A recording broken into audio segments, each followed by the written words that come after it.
विद्यार्थियों नमस्कार।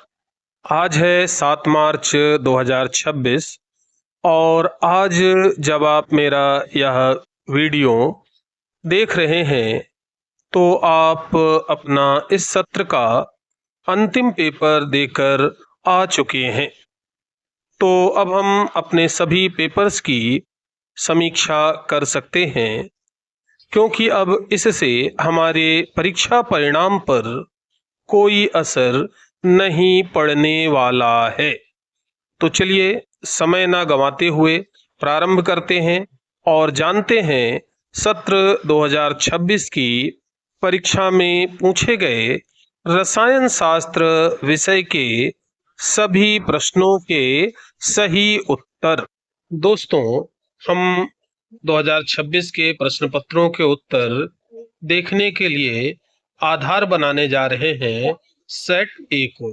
तो हम इस वर्ष पूछे गए प्रश्नों को सेट ए के क्रमानुसार देखेंगे और उनका सही उत्तर जानेंगे। विद्यार्थियों, तो चलिए पहला प्रश्न लेते हैं। सही विकल्प चुनकर लिखिए। इस प्रश्न में पहला प्रश्न दिया था, विलयन का वह दाब जो कि विलायक के प्रवाह को रोकता है कहलाता है। चार ऑप्शन थे। ऑप्शन ए वाष्पदाब, ऑप्शन बी परासरण दाब, ऑप्शन सी आंशिक दाब, ऑप्शन डी गैस दाब। तो इसका सही उत्तर था परासरण दाब। इसका दूसरा प्रश्न था, एक मोल Al3+ को Al में अपचयन के लिए कितने आवेश की आवश्यकता होगी। इसके चार ऑप्शन दिए गए थे। Option A 1F, option B 2F, option 3 4F, option D 3F। तो इसका सही उत्तर था 3F। 3F आवेश की आवश्यकता होगी। अगला प्रश्न यहां पर दिया गया था, किसी रासायनिक अभिक्रिया में 10 डिग्री सेल्सियस ताप वृद्धि से वेग स्थिरांक में लगभग वृद्धि होगी। इसके चार ऑप्शन थे इस प्रकार, कोई परिवर्तन नहीं, ए बी तिगुना, सी 2 गुना और डी 10 गुना। तो इसका सही उत्तर था 2 गुना। चौथा प्रश्न था, डी ब्लॉक में कुल तत्वों की संख्या है। इसमें चार जो विकल्प थे वो थे, ए 39, बी 40, सी 38 और डी 36। तो इसका सही उत्तर रहेगा बी 40। अगला प्रश्न था यहाँ पर, सैलिसिलिक अम्ल के एसिटिलीकरण से प्राप्त होता है। Option A aspirin, option B DDT, option C phenol, option D BHC। तो इसका सही उत्तर रहने वाला है ऑप्शन ए एस्पिरिन। छठवां प्रश्न था, अम्ल क्लोराइड के बेरियम सल्फेट पर अवलंबित पैलेडियम उत्प्रेरक पर हाइड्रोजन से एल्डिहाइड प्राप्त होते हैं। इस अभिक्रिया का नाम है। इसमें पहला ऑप्शन दिया था स्टीफेन अभिक्रिया, बी कार्बेलेमीन अभिक्रिया, सी हुंसडीकर अभिक्रिया और डी रोजेनमुंड अपचयन। तो इसका सही उत्तर रहने वाला है डी रोजेनमुंड अपचयन। चलो तो अब इंग्लिश मीडियम के स्टूडेंट्स के लिए बात कर लेते हैं। क्वेश्चन फर्स्ट था, choose and write correct option. इसमें फर्स्ट क्वेश्चन दिया था, the pressure of solution that just prevents the flow of solvent is called. इसका फर्स्ट ऑप्शन था vapour pressure, second option osmotic pressure, third option partial pressure, fourth option gas pressure. तो correct answer क्या था? Option B osmotic pressure. Second question था यहाँ पर, how much charge is required for the 1 mole Al3+ 2Al। इसका first option A था 1F, B था 2F, सी था 4F, डी था 3F। तो इसका करेक्ट आंसर था 3F, ऑप्शन डी। आगे बढ़ते हैं। अगला क्वेश्चन यहाँ पर दिया गया था third, for a chemical reaction with rise in temperature by 10 degree Celsius the rate constant is nearly, option A no change, option B tripled, option C doubled, option D 10 time increases. तो इसका correct answer क्या था? Option C doubled. Question number 4 था यहाँ पर, total number of elements are in D blocks, option A 39, option B 40, option C 38, option D 36। तो correct answer क्या था? Option B 40। नेक्स्ट क्वेश्चन था क्वेश्चन नंबर 5।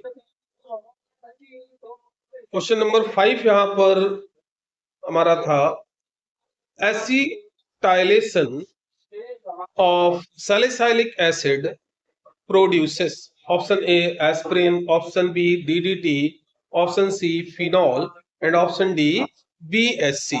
तो करेक्ट आंसर क्या रहेगा? Option A aspirin. Question number 6 यहाँ था acid chloride is hydrogenated over suspended palladium S catalyst on barium sulphate and form aldehydes. This reaction is called, option A था Stephen reaction, option B carbylamine reaction, option C Hunsdiecker reaction and option D Rosenmund reduction. तो इसका correct answer रहेगा option D Rosenmund reduction. दूसरा प्रश्न था रिक्त स्थानों की पूर्ति कीजिए। तो इसमें पहला प्रश्न दिया गया था विलयन के सभी खालिस्तान गुणधर्म वाष्प दाब के अवनमन से संबंधित है। तो यहाँ पर सही आंसर आना था अणु संख्य, अणु संख्य या अणु संख्यक गुणधर्म वाष्पदाब के अवनमन से संबंधित है। अगला प्रश्न था ऊष्मीय संयंत्रों की तुलना में जिनकी दक्षता 40% होती है, ईंधन सेल खालिस्तान प्रतिशत दक्षता के साथ विद्युत उत्पादित करते हैं।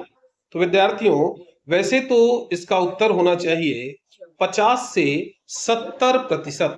क्या होना चाहिए? 50 से 70%, लेकिन हमारी एनसीईआरटी में दिया है 70%। तो इसका हम सही उत्तर लिखेंगे 70%।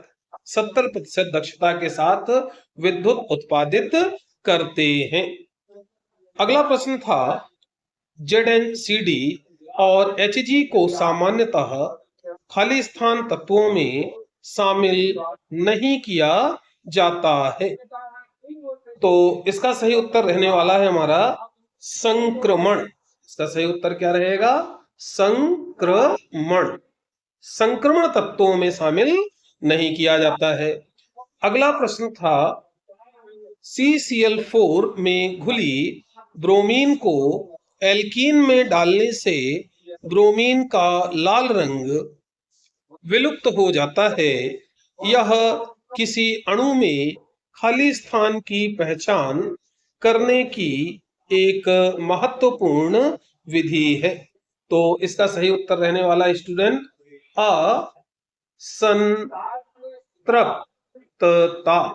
असंतृप्तता की पहचान करने की एक महत्वपूर्ण विधि है। अगला प्रश्न था एमिनो में एक असहभाजित इलेक्ट्रॉन युग्म उपस्थित होने के कारण यह खाली स्थान की भांति व्यवहार करती है। तो स्टूडेंट्स इसका सही उत्तर रहने वाला है लुईस क्षारक। लुईस क्षारक या आप क्षार भी कह सकते हैं, लुईस क्षार तो की भांति व्यवहार करती है। अगला प्रश्न था प्रोटीन के जल अपघटन से केवल खाली स्थान ही प्राप्त होते हैं। विद्यार्थियों, इसका सही उत्तर रहने वाला है अल्फा अमीनो अम्ल। अल्फा अमीनो अम्ल इसका सही उत्तर रहने वाला है। यदि आपने केवल अमीनो अम्ल लिखा है तो वह भी सही किया जाना चाहिए। चलिए अब इसी क्रम में बात कर लेते हैं इंग्लिश मीडियम के स्टूडेंट्स के लिए। तो फर्स्ट क्वेश्चन यहाँ पर था, all properties of solution related with decreasing in vapour pressure. तो यहाँ पर हमारा सही आंसर क्या आएगा? Colligative. All colligative properties of solution related with decreasing in vapor pressure। Second question यहां पर था, fuel cells produces electricity with an efficiency of about free space percentage compared to thermal plants whose efficiency is about 40%। जैसा कि अभी हमने बताया कि इसका सही उत्तर तो 50 से 70%, 50 to 70% होना चाहिए, but according to NCERT book हम यहाँ पर आंसर लिखेंगे 70%। इसका सही आंसर होगा 70%। तो चलिए अब आगे बढ़ते हैं। नेक्स्ट क्वेश्चन था यहाँ पर, ZnCd and Hg generally do not considered as a free space element। तो यहाँ पर सही आंसर क्या आने वाला है हमारा? Transition. Transition elements. Next question था, in addition of bromine in CCl4 to an alkene resulting in disappearance of reddish brown color of bromine constitutes an important method for the detection of free space in a molecule। तो इसका correct answer क्या रहने वाला है? Unsaturation. Unsaturation इसका सही answer रहेगा। Next question था, amines behaves as free space due to presence of an unshared pair of electron on nitrogen atom. तो इसका सही आंसर क्या रहेगा? Lewis base. इसका सही आंसर रहने वाला है Lewis base. Behaves as Lewis base due to presence of lone pair और unshared electron pair. Next question था यहाँ पर, only free space are obtained on hydrolysis of protein. So correct answer is, इसका सही answer क्या रहने वाला है? Alpha amino acid. Alpha amino acids इसका सही आंसर रहने वाला है। यदि आपने अमाइनो एसिड्स भी लिखा है तो वो भी सही है, सही होगा। चलिए अब तीसरा प्रश्न देखते हैं, जो था सत्य असत्य लिखिए। इसका पहला प्रश्न था, विलयन की चालकता तनुता के साथ बढ़ती है। तो नहीं भाई, विलयन की चालकता तनुता के साथ घटती है, इसलिए यह असत्य रहेगा। दूसरा था, जलीय विलयन में द्विसंयोजी आयन जिसका परमाणु क्रमांक 25 है के चुंबकीय आघूर्ण का मान 5.92 बीएम होगा। तो ये बिल्कुल सही है, बिल्कुल सत्य आंसर है। हाइड्रोकार्बनों के ब्रोमो आयोडो तथा पॉलीक्लोरो व्युत्पन्न जल की तुलना में भारी होते हैं। तो ये बिल्कुल सही है। अब इसमें चौथा प्रश्न था, एल्कीनों में इलेक्ट्रॉन स्नेही जैसी योगात्मक अभिक्रियाएं देखी जाती हैं, उसके विपरीत एल्डिहाइड व कीटोन नाभिक स्नेही योगात्मक अभिक्रियाएं प्रदर्शित करते हैं। तो यह भी बिल्कुल सही है। पांचवा प्रश्न था, निम्नतर एलिफेटिक एमीन जल में विलय होती हैं जबकि उच्चतर एमीन जल में आवश्यक रूप से अविलेय होती हैं। तो यह भी बिल्कुल सत्य था। छठवां प्रश्न था, घरेलू उपयोग में आने वाली सामान्य शर्करा को ग्लूकोज कहते हैं। नहीं भाई, सुक्रोज कहते हैं, इसलिए यह असत्य होगा। चलिए इंग्लिश मीडियम के स्टूडेंट्स के लिए भी जल्दी से बात कर दें तो राइट, ट्रू और false. Conductivity of a solution increases with dilution. Wrong, क्योंकि डिक्रीज होती है। Value of magnetic movement of a divalent ion in aqueous solution having atomic number 25 will be 5.92 bm. It is correct. False नहीं है भाई, ये true है बिल्कुल। तो इसका सही आंसर रहेगा true. Bromo iodo and polychloro derivatives of hydrocarbons are heavier than water. It is correct. तो ये true रहेगा। Contrary to electrophilic addition reactions observed in alkenes, the aldehydes and ketones undergo nucleophilic addition reactions. तो ये भी बिल्कुल true statement है। अगला बात करते हैं, lower aliphatic amines are soluble in water while higher amines are essentially insoluble in water. It is true. Sixth था इसमें, the most common sugar used in our homes called glucose. It is wrong, क्योंकि हमारे घरों में sucrose commonly use होती है। चलिए अब आ जाते हैं प्रश्न क्रमांक 4 पर, जो था सही जोड़ी बनाइए। और इसमें पहला प्रश्न था ग्लाइकोजन।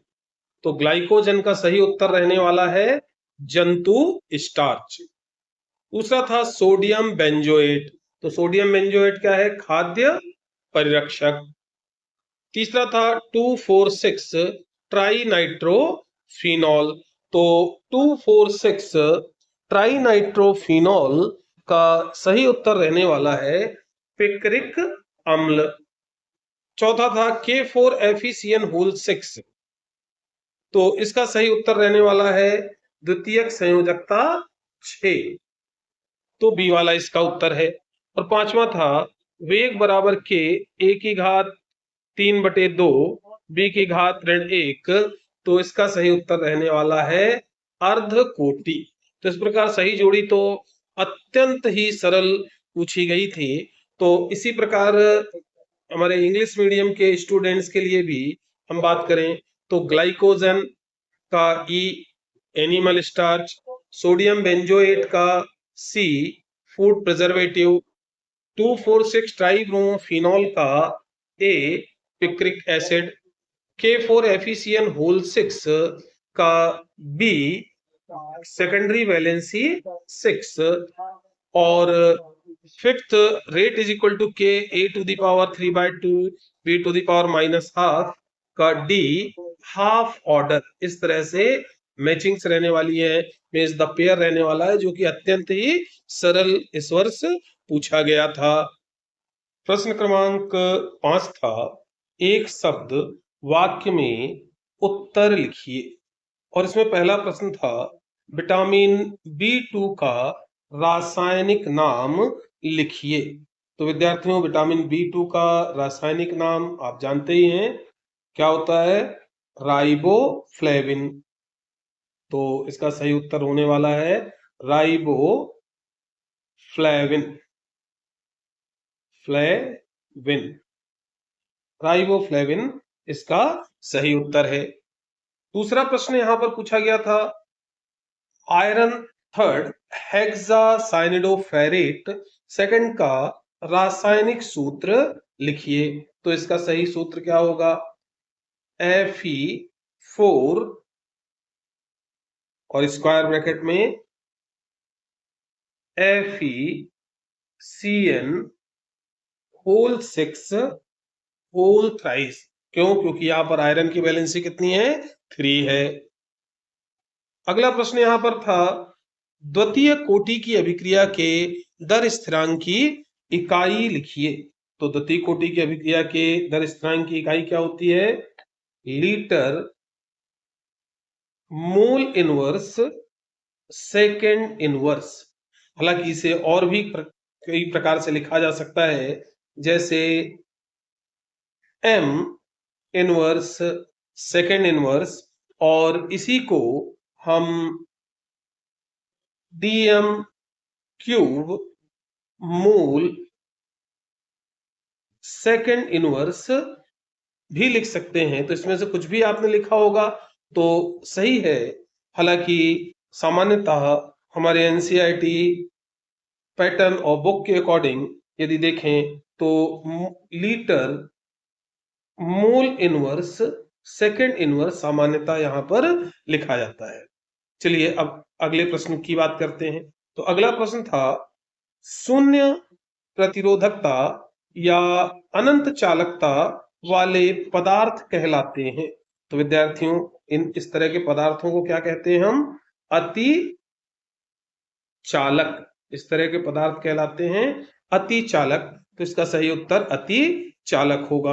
और फिर पांचवा प्रश्न यहां पर पूछा गया था, वैद्युत अपघट्य K2SO4 के पूर्ण वियोजन के लिए I का संख्यात्मक मान लिखिए। तो यहाँ पर पूर्ण वियोजन बोला गया है, तो क्या होगा?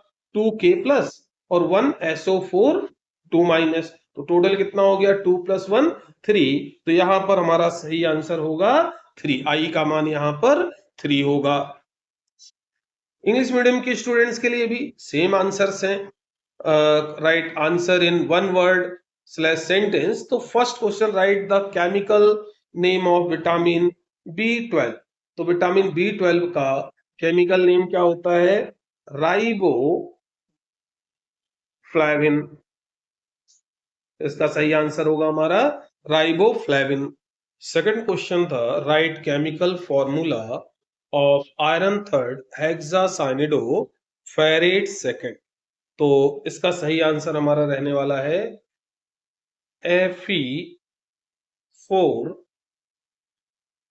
FeCN6 whole thrice. क्यों? क्योंकि यहां पर आयरन की वैलेंसी कितनी दी हुई है? +3। अब अगले प्रश्न की बात करें तो यहां पर लिखा, right unit of rate constant for second order reaction. तो सेकेंड ऑर्डर रिएक्शन के लिए रेट कांस्टेंट की यूनिट क्या है? Litre mole inverse second inverse. और इसके प्लेस पर आप लिख सकते हैं m इनवर्स सेकेंड इनवर्स, है ना? आप m इनवर्स सेकेंड इनवर्स भी लिख सकते हैं, और इसको लिखा जा सकता है dm क्यूब मूल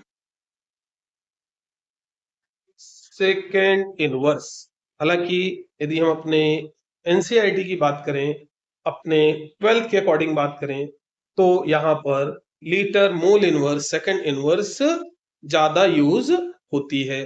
फोर्थ क्वेश्चन था, सब्सटेंस हैव जीरो रेजिस्टिविटी और इनफाइनाइट कंडक्टिविटी नोन एस। तो इसका सही आंसर रहने वाला है सुपर कंडक्टर। का सही आंसर रहने वाला है सुपर कंडक्टर। अब फिफ्थ क्वेश्चन यहां पर दिया था, right the numerical value of I for complete dissociation of electrolyte K2SO4। तो K2 मतलब 2K प्लस और SO4 2 माइनस, तो 2 + 1 3। तो यहां पर I की वैल्यू होगी 3। तो इसका सही आंसर होगा 3। तो विद्यार्थियों, इस तरह से यदि देखा जाए तो इस बार जो हमारे ऑब्जेक्टिव टाइप क्वेश्चंस आए हुए थे, ये अत्यंत ही सरल थे। बहुत आसान वस्तुनिष्ठ प्रकार के प्रश्न इस वर्ष परीक्षा में पूछे गए थे। यह बहुत अच्छा ही था, क्योंकि इसके बाद जो अन्य प्रकार के प्रश्न पूछे गए थे, 2 अंक, 3 अंक और 4 अंक वाले जो प्रश्न हमारे पास थे, यह भी कठिन तो हम इसे नहीं कह सकते, ये प्रश्न भी अत्यंत ही सरल थे, परंतु पिछले वर्षों के प्रश्न पत्रों की तुलना में थोड़ा इन्हें पूछे जाने का तरीका भिन्न था।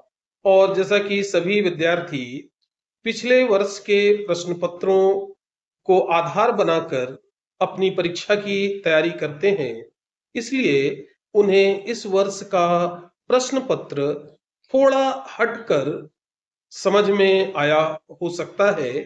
हालांकि जिन विद्यार्थियों ने एनसीईआरटी बुक का अनुसरण करते हुए उसके प्रश्नों के अनुसार तैयारी की होगी, उनके लिए यह प्रश्न पिछले वर्ष के प्रश्न पत्र की तुलना में भी सरल ही रहा होगा। तो स्टूडेंट्स, इस उम्मीद के साथ कि आपका पेपर बहुत ही अच्छा हुआ होगा और आप बहुत अच्छा स्कोर करने वाले हैं, इस अंक को यहीं समाप्त करते हैं।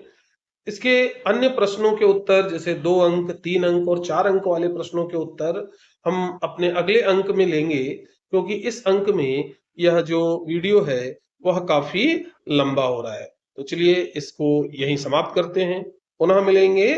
नमस्कार।